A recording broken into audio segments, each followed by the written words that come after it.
दोस्तों, यदि हम अपने जीवन में कुछ बड़ा करना चाहते हैं तो आरामदायक जीवन से बाहर निकलना होगा, क्योंकि हम अपने जीवन में जन्म से ही आराम की शाखाओं पर आराम से बैठे रहते हैं।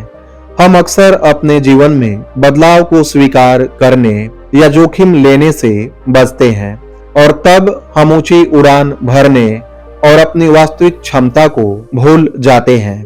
हमें अपने जीवन में ऊंचा उठने, अपने लक्ष्य को प्राप्त करने हेतु, सफल होने हेतु अपने जीवन में बदलावों को सकारात्मक तरीके से स्वीकार करने और अपने आरामदायक क्षेत्र को छोड़ने की जरूरत होती है, क्योंकि भविष्य में निश्चित रूप से उन लोगों के लिए अद्भुत अवसर होते हैं जो अपने जीवन में जोखिम को स्वीकार करते हैं और जीवन में जोखिम लेते हैं। यह कहानी बहुत अच्छे तरीके से किसी के आराम के क्षेत्र से बाहर आने और उसकी वास्तविक क्षमता को देखने के सार को बताती है। किसी व्यक्ति ने एक राजा को 2 सुंदर छोटे बाज के बच्चे उपहार में भेंट किए। राजा ने इतने छोटे प्रभावशाली दिखने वाले बाज पहले कभी नहीं देखे थे। राजा ने इन सुंदर पक्षियों की देखभाल करने हेतु एक अनुभवी व्यक्ति को नियुक्त किया। समय जैसे जैसे व्यतीत होता गया, बाजों की अच्छी देखभाल होने के कारण वे विशेष रूप से और ज्यादा शक्तिशाली और सुंदर दिखने लगे। एक दिन देखभाल करने वाले व्यक्ति ने राजा को बताया कि बाज अब उड़ने लगे हैं। अगले दिन सुबह राजा ने उन बाजों की उड़ान देखने हेतु अपने शाही बगीचे का दौरा किया। एक बाज को आसमान की ऊंचाइयों को छूते हुए देखकर राजा अत्यंत प्रसन्न हुआ, लेकिन वहीं दूसरे बाज को देखकर हैरान रह गया, जिसने अभी अभी एक छोटी सी उड़ान भरी और वापस एक पेड़ के शाखा पर आकर बैठ गया। यह देखकर राजा ने पूछा, आखिर इस बाज को क्या हुआ है कि यह थोड़ी उड़ान भरने के बाद वापस पेड़ के शाखा पर बैठ गया है। एक बाज तो शानदार ढंग से उड़ रहा है, जबकि यह दूसरा बिल्कुल भी उड़ना नहीं चाहता। तब देखभाल कर रहे व्यक्ति ने बोला कि महाराज, इस बाज के साथ शुरू से ही यह समस्या है। वह थोड़ी दूर उड़ता है और वापस इसी शाखा पर आकर बैठ जाता है।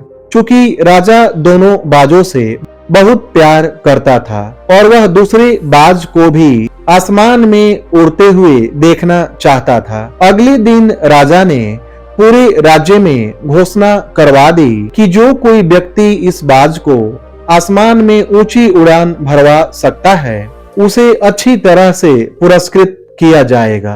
राजा के महल में बहुत जल्द सारे राज्य के विद्वान व्यक्ति और अभिजात पुरुषों की भीड़ लग गई। प्रत्येक व्यक्ति ने बाज को उड़ाने के लिए अपनी अपनी किस्मत आजमाई, लेकिन सब बेकार रहा।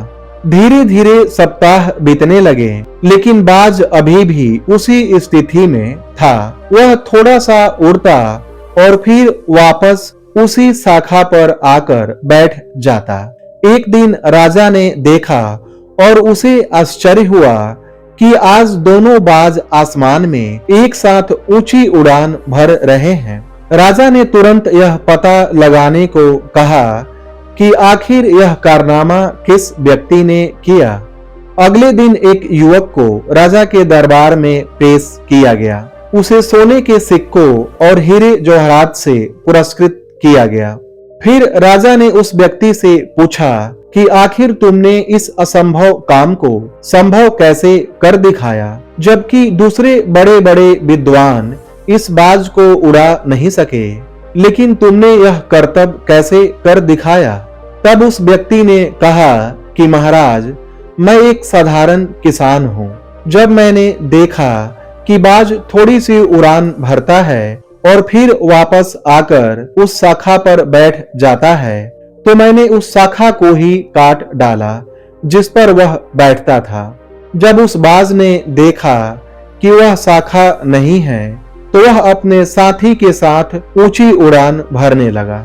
दोस्तों, इस कहानी से हमें सीख मिलती है कि हमें अपने कंफर्ट जोन से बाहर निकलना होगा और अपने जीवन में जोखिम स्वीकार करना होगा, क्योंकि जो जोखिम स्वीकार करने को तैयार रहते हैं, भविष्य में निश्चित रूप से उन लोगों के लिए अद्भुत अवसर होते हैं और वे जीवन में सफल हो पाते हैं। दोस्तों, यह कहानी कैसी लगी कमेंट सेक्शन में जरूर बताएं।